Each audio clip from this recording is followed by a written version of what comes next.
everyone, I'm raw chef Yin, a raw vegan chef from Malaysia, and today I'm very excited that we're gonna have Lisa of Raw Food Romance on our IG Live, and we're going to be talking about living foods and fermented foods on a raw vegan diet lifestyle. It's because it's not just a diet, it's lifestyle. Yeah. Let me pin my comment here, and ooh, Lisa is here already, so let's.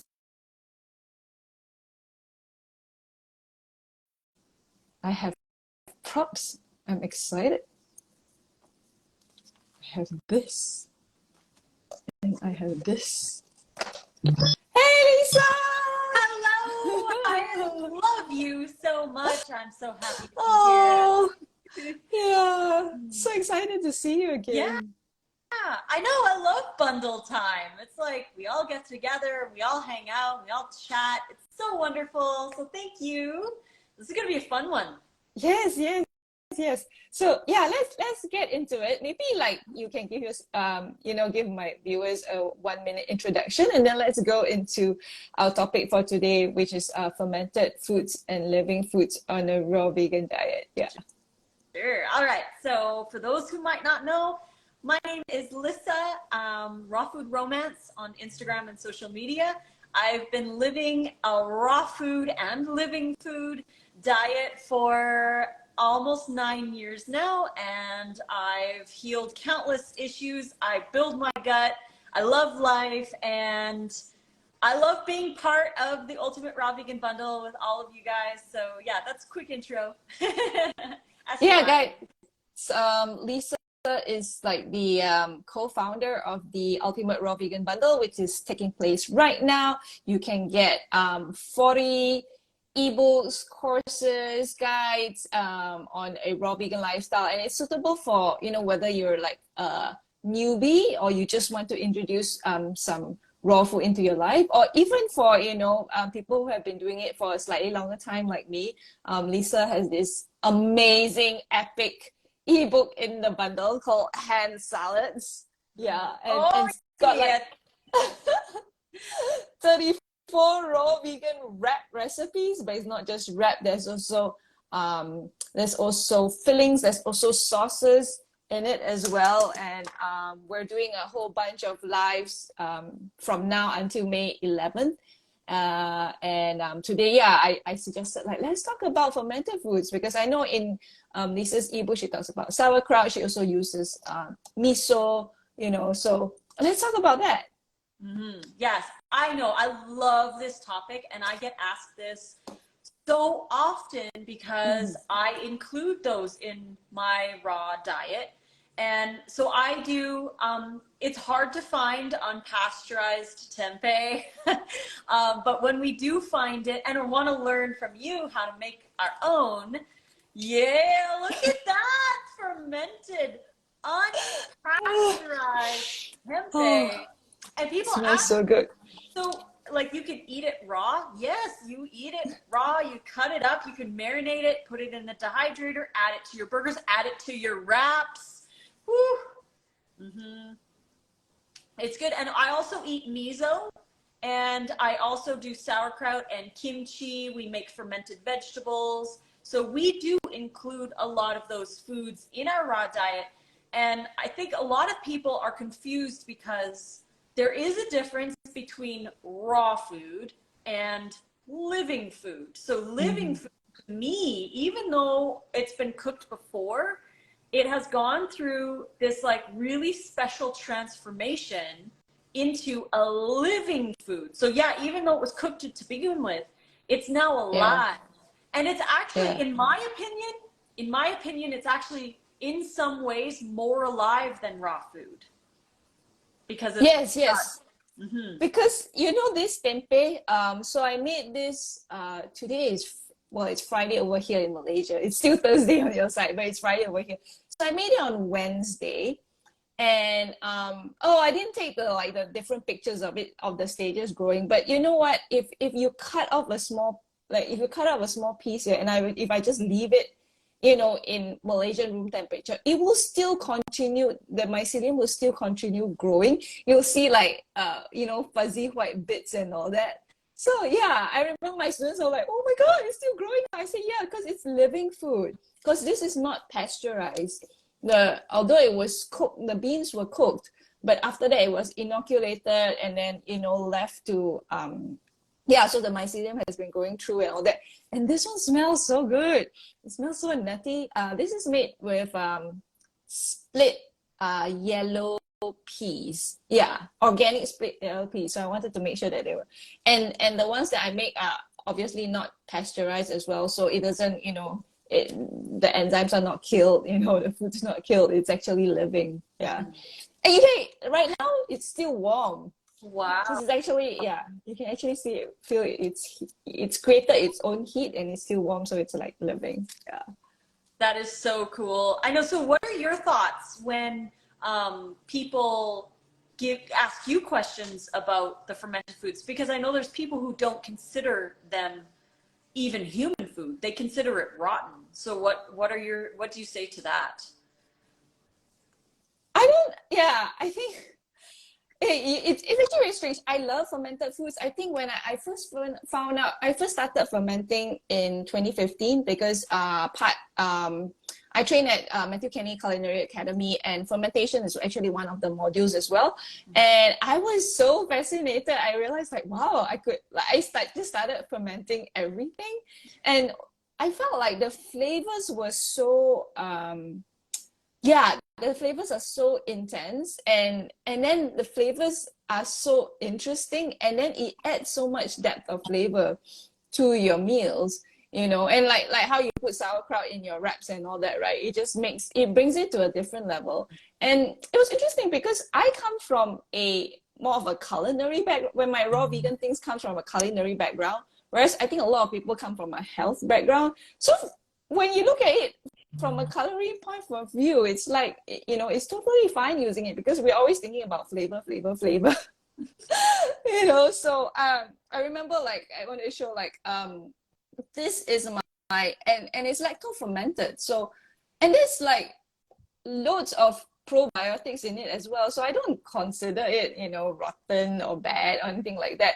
And also, fermentation is a huge part of a lot of food cultures, like like from the Malaysian point of view, from Chinese point of view, we ferment so many things for food storage and all that, for storage, for preservation, and also just for like the health benefits. I mean, this one, I don't think you can get this in where you are. It's in Malaysia, we call it belimbing bulo, or it's also called belimbi. And when I was younger, they used to be like just trees, growing everywhere, and these all just kind of like fall to the ground and all that. And I'm quite lucky that I live in a neighborhood which has at least 3 trees, and so sometimes I just get them. Then I put in garlic as well, and I can't remember what else I put in. Oh, I put in the torched ginger flower. So yeah, I like to do that. And then I love to make my own kimchi. This again is this one is not the cabbage one. This is because there's a tree in my condo area where we have this fruit called jambu jambu aye. And again, it's like the fruit was like just like falling off, and no one was like, the whole ground was filled with the fruit. So I was like trying to take all the fruit, and I decided to preserve it. So I have like 2 jars of this. So I just put them into my salad and salad toppings. Yeah. And so I know people do ask me like, oh, why do you eat tempeh? Like it's not raw. And I'm like, yeah, but the whole reason why I decided to go raw vegan is for health reasons. And I really believe that tempeh has, a lot of health benefits as well. And I remember watching John Kohler's YouTube video a long time ago. I think he went to one of the tempeh factories, and he showed the whole process of making it. And he was also talking about the benefits of tempeh as well. So I think, because a lot of times the whole reason why we're eating raw food is because we want to preserve the nutrients, we want to have the live enzyme. So it's the same thing, right? You're eating this for health. You know, I mean, the taste is good as well. And also because you can marinate this to, because tempeh can have a very neutral flavor. So you can actually marinate it and you can make so much things. I think you can make like raw vegan taco meat kind of thing. It's like a meat substitute, you know. So I don't see why there's anything wrong with eating that. I think the thing about purists is like they're so strict and they're so rigid. I think we need to go back to thinking about like why are we eating raw foods. And for most people it's for health, and I really think these things are actually good for health, you know. Yeah, So I yeah. agree. I love that you brought that up too, because I get that often too with the miso or sauerkraut or even like fermented foods of any kind. People, they either say like it's not raw or it's rotten, or I don't put rotten foods in my stomach or whatever, but it's like, but if you really looked at what the fermented food has in it, it's like, it's mind blowing. And our guts, there's more bacteria cells in our guts than there are human cells in our entire body. And when we eat the fermented foods, we support our gut microbiome and we can help it to grow stronger. So when we do eat those, like we've evolved, like you said, in cultures, fermented foods have been part of cultures for thousands of years. And we have evolved with our microbiome, has evolved with us with these foods. So they are an integral part in the evolution of our gut microbiome. And so many fermented foods have disappeared in the Western diet. And even when people buy sauerkraut, a lot of people buy it just like from a can or a jar, and it's not alive and it's not fermented. It's basically just cabbage soaked in vinegar. Like it's not actually, it's not actually alive. So in those cases, I would agree that those foods they're fake ferments, right? They're not actually ferments. Like pickles, for example, you get the pickles, it's just like cucumbers soaked in vinegar with spices. Because pickles, you use like boiling hot water and then you put in sugar and you put in vinegar and then you pour it all over the vegetables. So we don't do that because like the lacto fermentation is like you cut up the veggies and then you salt it and then it's in a brine and then you leave it on the counter and then you let it ferment. You let the wild fermentation process begin. So you know it's natural and it's living, because you can actually like, you know how we get very excited when we start seeing bubbles and all that. I'm like, oh my god, it's growing. Yeah. Yep, exactly. I know, and we've made so many different batches. Another thing that people don't realize is that we reintroduce our bacteria into our own bodies when we make it ourselves with our own hands. So when you're like squishing the sauerkraut or kimchi or whatever, you're squishing it with your hands, you're introducing your bacteria into your own ferment. So when you eat it, it's like they're coming back home in a way, and they can grow, and it actually strengthens your microbiome. And cultures used to make their ferment and then they would share it with their friends and family. So families would have similar microbiomes because they would be sharing the ferments with everybody in the area or in their family or whatever. So it was part of the exchange of the bacteria, and that's part of who we are as humans. So I think that fermented foods are a really important part, and I believe that they belong in a raw diet because they are alive. They are living foods. They're so alive. And our guts ferment everything we eat anyways. So it's like, why don't you eat something that's already on its way to being digested? I think what was the book by Sandor Katz? So that was my huge reference when I first started fermenting as well. I mean, he's not vegan, but he's like father of fermentation and all that. And if people want to do their research, check out his book. Yeah, is it The Art of Fermentation? It's called The Art of fermentation, an in-depth exploration of essential concepts and processes from around the world. Yes, yeah, yeah. Yeah, the art of That's fermentation. yeah, the art of fermentation by Sandor Katz. That's like a really good reference if people are curious and they want to learn more, because that gives you the whole background, the history, the reasons, yeah, and the different kinds of fermentation, and also like, you know, all how it's been around culturally for such a long time. And also you know, he talks about, I think, the different vitamins that are available in fermented foods, and yeah, you know, like I usually have natto, but I think I ate up all my natto today, so I don't have anything to show. But Yeah, yeah. the natto is interesting. We have some that's frozen right now, but there's a company.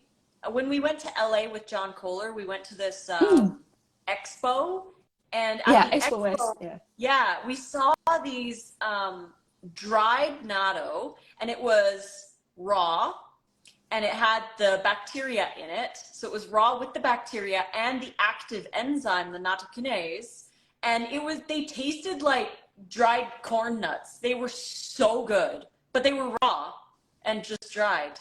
Like they were. That's so interesting. Yeah, so the dried one, because they're not slimy, right? So they were easier to eat. So it's a great way for people to get that vitamin K. And some people wonder, like, well, why would you eat natto? And it's like, well, natto is actually the highest source, even like beyond even animal products, for vitamin K too, which is essential for bones, teeth, your hair, your skin, your nails. Like, we need vitamin K2 for that, specifically for bones. But in the Western world, I mean, vitamin K2 is very not consumed. Someone's asking about the natto company. I don't remember the name. I think it was like Ninja Natto or something, but they are currently not available yet. I heard that they were going to be in Whole Foods by summer. So it was a new product because we were at the new product expo. So we got to try it before it was released for sale. But I think they're going to be in Whole Foods, Ninja something. And it was in a black box, and they have these little individual packets, and you just eat them. They're so good. It's so interesting because I eat natto the traditional way, right? Yeah, when it's supposed to be slimy. I know it's interesting because when I first introduced it to us, I was a bit worried that he might not like it because, you know, to those who have never eaten it before, it looks a bit gross. But when he ate it, he was like, "Oh, this tastes like coffee." Oh, it does kind of taste like coffee. Yeah, it's got that like. That's a really good explanation. Yeah, so he really likes. He kept eating like, "Oh, this is coffee. Every time I give it to him, he's like, "Oh, it's coffee." Right? That's so funny. Oh, someone's asking if you make natto. Have you ever made natto? No, I don't, because you need to get the koji spores to make natto. So at one time it was kind of hard to get it over here. I made tempeh because it's so easy to get the tempeh starter. But for natto, it was harder to get the spores. Then after that, actually, there's a local fermentation house here. When I went to visit them, they did give me some koji, but I just haven't gotten around to making the natto yet because yeah, so she just told me to just freeze it, so it's still in my freezer. And then you know how things are. Oh yeah. the bundle happens, and you're like, I'll do it in 2 weeks. And then after the bundle, you're like, I need a week to relax. And then it's summertime. Yeah, I know how you mean. Yeah, so I haven't. And then the other thing is, I have a chef friend in LA, who's Japanese actually. She also is a raw vegan chef, and she was telling me I have to be very careful if I make natto because she knows that I ferment all sorts of things, right? Like this and this. Because she says the natto spores will kind of get everywhere, and they might mess up the rest of your fermentation. So Interesting. yeah. Didn't know that. I don't know how true is that. So I asked another, I actually asked my tempeh teacher because I learned how to make tempeh from Connie here in KL, like way back in 2017, 2018 maybe. And then, so I asked her, yeah, you know, is that true? You know, will it get everywhere? And she said, haha, yes, it does. So so yeah, so I was told like if you make your natto and you make your tempeh and your other ferments, you need to put it really far away. And I live in like a condo where it's just one floor, right? I don't really have separate rooms kind of thing.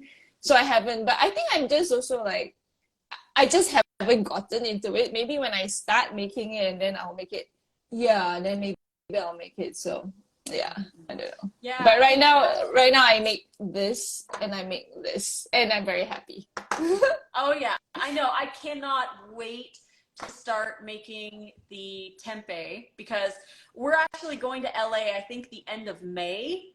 But we're gonna try to because the guy who sells the unpasteurized tempeh, he's only there twice a month. So he comes up to San Diego, so it's a good drive for him. But he comes up twice a month, and we try to always arrange it so he's there so that we can get some unpasteurized. Because when we do, we get a lot of it, and we eat a lot of it all at once. Because it doesn't like, I mean, it starts to get fuzzy and dry if you don't eat it right away. How do you store yours? Like, what do you do when you open it? What's your process for using it? The best way to get it. Yeah, so I don't make I make small batches. So like at one go, this is just how much I make, right? And at one time, like one meal, I'll eat half of this. So this will be like 6 portions. But if it's like me and us, it'll be like, you know, so we finish it really fast in like, you know, 2-3 days or something like that. But my teacher did say you can actually freeze it. Yeah. I have frozen it. I have frozen it before as well. So, so she will suggest that you can keep it in the fridge for 4 days. But then anything beyond that, just freeze it. Okay. So yeah, so that's what I do. And when I keep it in the fridge, I realize that if I keep it in like not a sealed container, it lasts longer. Once I put in a sealed container, then condensation happens, and then you know it turns color and all that. So yeah, but yeah, exactly, because it's living foods, right? So yeah, you need to kind of eat it in as fast as possible. If not, yeah, the taste just goes bad, you know. But it's really interesting though, because in Indonesia, I've been told, they actually like they call it overripe tempeh, and they actually really like that taste. But obviously in Indonesia they cook it. I think after it becomes overripe, then they kind of like fry it or they deep fry it, so they really like the taste. But I don't deep fry my tempeh at home. I just I will I just love eating it fresh like this, or I will cut it up and marinate it. I mean, you've got like so many sauces. I'm sure like you can put this. I think your fajita. You have like a mushroom fajita recipe, right? For mushroom fajita wrap. So you have like a mushroom fajita recipe. So I think that when you put on this, that will be really good. Yeah.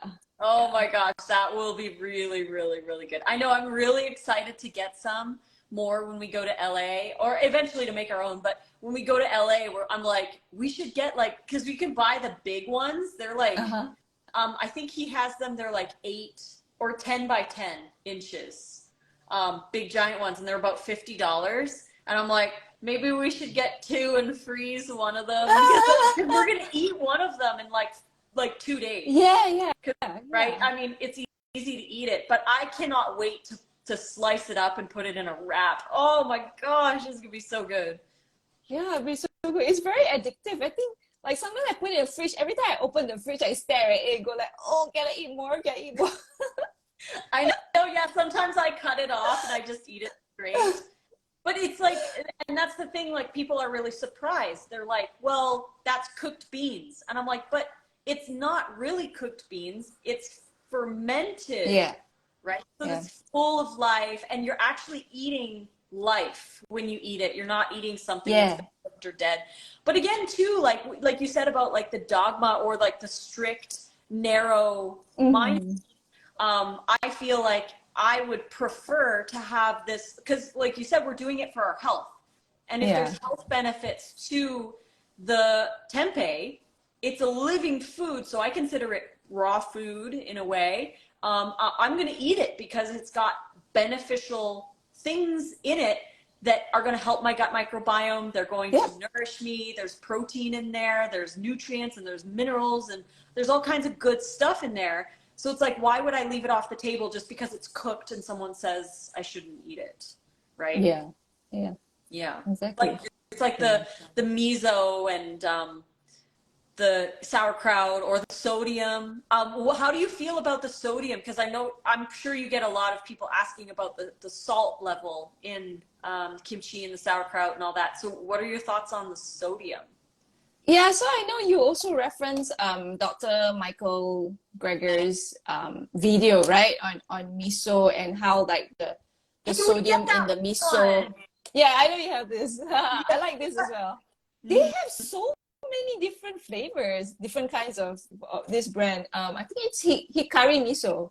Yeah, yeah. So yeah, Dr. Michael Greger said that the sodium in all this miso is different from the sodium from just your your normal table salt and salt. So he actually encourages people to have it, and I think it makes raw food taste so much better, and it makes it like more approachable, and people, especially when you make it for people who are not raw or who are not who don't eat as clean as us, they will need to have more flavor. If not, they have this conception that raw food is bland, or your raw food is yucky, or there's like no flavor, I'm not satisfied. So yeah, I love putting miso in. I do try and get like this. I got this one because it says traditionally fermented, unpasteurized, no preservatives, and vegan. So I think that's all good. It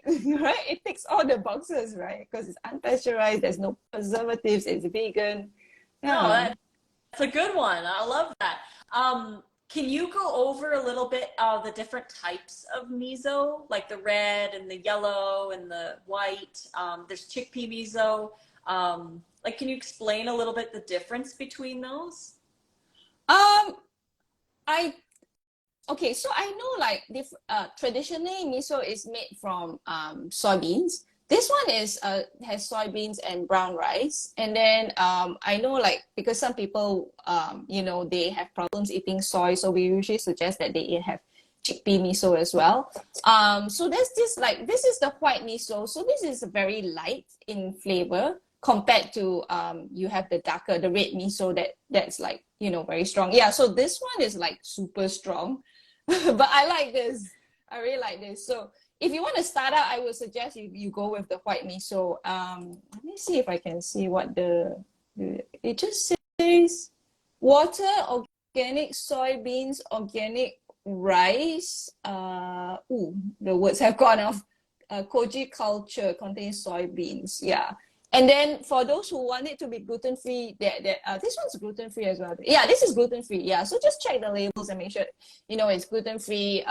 Also, just do make sure because these ones they don't label it whether it's vegan or not vegan. So just check, because if it says bonito flakes, then that's not vegan because that has fish in it. Or sometimes it's actually written there like fish extract or something like that. So yeah, just check the labels to make sure that it's vegan as well. So yeah, I think also it's it's really interesting. The misos are some are aged for a really long time, and then in different barrels and all that. So it's a bit like wine as well. There's a whole whole miso culture and heritage to it as well. But I would suggest if people are starting, just use the lighter the color, the lighter the flavor, so it's not so intense. So if you want something more intense, then you can go and try this as well. I basically just whenever I am in a place that sells Japanese food or they have a Japanese section,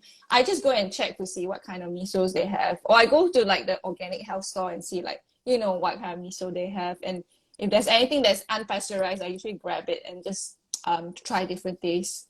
So try out what you like. I'm sure that you're able to find something you like. I guess the other thing is just because sometimes if you just eat this on its own, it might be really intense. I remember teaching a class a long time ago, and I had this couple. I think they were from Denmark, and they've never heard of miso before. So I just scooped like tiny little bit, let them try. And they were so shocked. They were like, whoa, they were not used to it, I said, I guess. Because for my Asian palate, this is like, it's a flavor that I'm really used to. But for other people, maybe not. I mean, it's salty, but it's also, it's salty. It's, some are like, taste a little bit like alcohol. Some are very sweet. Yeah. It's very interesting. And I think like, if you let the flavors linger, you taste different things after a while. Yeah, that's why I find it like super interesting. I actually add it into some of my desserts as well. So in my contribution to the bundle is the Asian sweets and treats. Let me see if I can bring it up. Yeah, and I have a bonus recipe on a durian pie. So my course is all on Asian desserts. So let me see. I know we made your jackfruit sticky rice. It was next level, like so incredibly delicious. You guys have got to get the bundle to get that, even just to get that recipe. It's just so unique and so amazing. I want to say, so this is a durian pie. And if you actually see, if you actually look at my recipe for the durian pie, where is it? Yeah, I actually have a miso date caramel in it. Yeah, so I have medjool dates, water, and a bit of miso as well. And I actually did a collab video with Lindsay on this, and Lindsay of Durian Writer, she came over to my house for 2 days. And no way! That is so cool! Yeah! And she got to try the pie, and then she was like, oh my god, this date caramel. She was like, what made you put miso in it? I said, oh yeah, I mean like I've been putting miso in a lot of my desserts. I know to some people it does not make sense at all, but because usually traditional desserts, the pastry chefs always put a pinch of salt. You want to round up to the flavors, and the pinch of salt actually brings out the sweetness as well. So if you put miso in it, it does the same thing. But yeah, so when you eat it, you go like, whoa, what is that? There's something different. So yeah, you guys need to get the bundle to get that this durian pie recipe. Yeah, get this durian pie recipe. And also my mom has a contribution in there, and she uses miso in her carrot cake. She put miso in her carrot cake. Cool, nice. Yeah, exactly. It's the same concept as well. Yeah, I haven't made a carrot cake yet. Someone was asking in the chat how to use miso in raw food. Yeah, so I know you usually use it in the dressings to add like a savory, salty component to it. I think anything that you want it to be a bit salty, savory, then you can add in a bit. Yeah. So let's say if you're making soups, if you're making stews, if you're making like crisp candle stews, you can put that in. If you're making the wraps, you can put it in your if you're creating the fillings for the wraps, and even in some of the sauces if you want something like, so traditionally it's actually used to make it salty, but like I said, I add a tiny little bit to my sweet desserts to bring out the flavor, especially if you're making like chocolate desserts and you're using cacao and all that. If you put in the miso, that gives it an even deeper chocolate flavor to it. Really? See, you guys were learning so much from Yin. I'm like, oh man. We're gonna be adding miso to our desserts more. But yeah, like salted caramel. I mean, that's got such a unique flavor, and people love that. So they don't think like to add some kind of a sodium, but we don't want to add straight salt. So instead we add a whole food source and we can give it that little bit of flavor. And even my everything bagel wrap, like the actual wrapper, I put miso inside the wrapper because the everything bagel seasoning has salt in it. So I was like, I'll put a tablespoon of miso in the wrapper itself, so the wrapper has more of that bagel kind of flavor to it. It's such a good wrap. Oh my gosh. Oh, I really want to make that because I know you said that that's Nate's favorite favorite wrap. So I need to make it, but maybe after the bundle, because next week I'm planning to make your purple one because purple's like my favorite color as well. Oh, so I got the purple. I got the purple sweet potatoes already, so I'm thinking of making that. Yeah. That's a fun one. I really love that purple one. They're all so good, and I love how each one is a different color, and they have like, anyone can make the wraps. Like you can pick a wrapper from one and you can fill it with whatever you want. Like Nate and I have been filling it with just a bunch of veggies. You don't have to make the fillings. I added the fillings as recipes to the book so that you could have more of like a flavor, you know, well-rounded flavor with the sauce. It's all complementary, but you can mix and match and you can put whatever you want in them. But I like it. I like that you added you had recipes for the fillings and the sauces, because then it makes it like there's a whole theme to it, right? Yeah. So yeah, like the mushroom fajitas, there's a whole theme. You know, there's the green goddess, there's a whole theme. Then like purple is like everything's like purple. I don't have purple. Do you use purple cauliflower, right? I don't have purple cauliflower though, so. Yeah, I know that one's a hard one to get sometimes. But you could just use a little chunk of the sweet potato. I think that might work. You could do that, or you could, for the cauliflower, I like to recommend to freeze it and then thaw it. So you could do that with the purple sweet potato, so it's softer, so it's not as starchy when you're blending it. That might help too, but I'm excited to see how you make that one, because it's a really good one. That's the one that I made with John Kohler on, he posted it on his YouTube channel.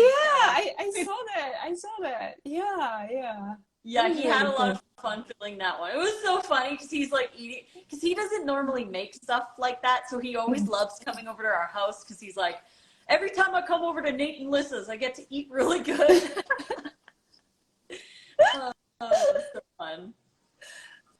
Okay. Yeah. So I will need to wrap up soon because it's going to be my breakfast time. Yes, I know, and it's our bedtime coming up soon. So okay. I know, it's crazy. I love that we can connect on the other side of the world. And thank you so much for being part of the bundle always. You are so incredible. You're so talented and gifted and sweet and lovely and thank you. inspiring and everything. I really enjoy you as a human and all your creations you give to the world. So thank you so much for joining the bundle and sharing your beauty, sharing yourself with the world. It's so important. Oh, thank you so much. It's been so great. I was just telling Nate 2 days ago, I think, when on my live with him, I said, because I bought the very first raw vegan bundle, and the reason why I bought it was for your burger book. That was like the only reason. I was just like, I want to make all these amazing burgers, and there are like so many recipes there. And then because of that, I started making all the other stuff in the bundle as well, and I made Chris's stuff and all that. And then I was like, oh my god, I can make everything oil free. Like, why didn't they teach us this in culinary school? I know, right? It's so cool. That's why I love the bundle, because even though one person knows one thing, other people find new ways to play with food, because that's really all we're doing. We're just playing with food and seeing what works, and we're like, hey, I figured out how to make wraps and I want to share it with everybody. Or, hey, I figured out how to, add miso to the durian pie and I want to share it with everybody. So we learn these things and we want to share it with everybody so people can eat more raw food, more plants, get into their life. So that's why I love about the bundles, because everybody has a different flavor palette. And you can tell if you make a recipe from someone, you're like, that's totally a yin recipe. That's totally a Chris recipe. That's totally a Lissa recipe. Yep. Yeah, I remember I made his stew and I was like, oh, this is a Chris recipe because I made so many of Chris's recipes. I know what he's like. Yeah, his taste is like and his flavor is like, definitely Chris. And then yours is like super flavorsome, which is what I love. Is like it, yeah. That's why I'm always making your recipes because it's like there's so much flavor, and then I don't have to think, you see, because I'm like, oh, it's all written out already, and I know that this will work, so I don't even need to like figure out like, oh, should I put this, should I put that? I was like, Lisa has it all done. I feel the same way about yours. Every time I make one of yours, I'm like, why don't we eat this every day? So delicious. So yeah, we're so happy that you're part of the bundle. And everybody who's watching, please go get the bundle. Go follow Raw Chef Yan. She's got the best presentation for food of anyone. Like, I love following your page because I just love your presentation. We eat with our eyes, right? So like I see your stuff and I'm like, that's incredible. Yeah, and anyone who's not following Lisa yet, do follow her as well. And you can get the bundle in either one of our links. Go check it out. It's only going to be available until 11th of May. And I know some of you have said like, oh, I bought the bundle last year, but I'm like, yeah, but this is totally new. That last year's bundle does not have the raw vegan wraps ebook. It does not have my Asian sweets and treats. In fact, it doesn't have any of the 40 ebooks or guides or courses in it. So yeah, do check it out. See if it's something that you like. Please do not message us like after May 11th and say like, can you extend it? Can I get it now? I haven't paid my credit card bills yet. Maybe borrow some. Yeah. I don't know. I know, like, I've actually had some people who've borrowed money because they aren't getting paid until the 15th and they don't have any money. So they borrowed the money and they bought the bundle and they're like, I just paid my friend back for the bundle. Because it's only here until May 11th, and after May 11th, it'll be gone and it will never be able to get this collection ever again. Ever. Yeah. And there's the appetizer ebook as well. And I made a very special appetizer. I don't think you guys will be able to find this recipe, online or what, because this is like a Indonesian recipe. Let me see if I can bring out the picture or not. This is like, it's the emping melinjo. So emping is a Indonesian cracker or a chip, and then it's with the sambal. Yeah, so that's my recipe. And in fact, if you get the book, I actually have like 2 or 3 videos down there. There's click here, you can click on that and also see the videos on how to make it as well, because some of you might not have eaten or seen it ever before. So I've included videos there as well. So yeah, so many reasons to get a bundle. So do check it out now before it goes away. Yes, before it goes away, because next year, if we do it next year, which we hopefully will, I think we're going to do it again next year, but next year it'll be totally different. So if you want the wraps book, if you want Asian sweets and treats, if you want Chris Kendall's new book and my husband's kitchen essentials book course, and if you want all 40 brand new things for $50, link in our bios. Go get it before it's gone. Yeah. And anyone who's watching the replay, you can put your questions below and Lisa and I will answer it as well. Do you have any questions about the bundle? Yes, always. Okay, all right. So thanks so much, Lisa, and thanks so much everyone for tuning in. And there are many more lives that are going on as part of the bundle festival, the online festival. So we'll see you guys there. Yes. Thank you so much, Lisa. Bye. Have a good breakfast. Thank you. Bye.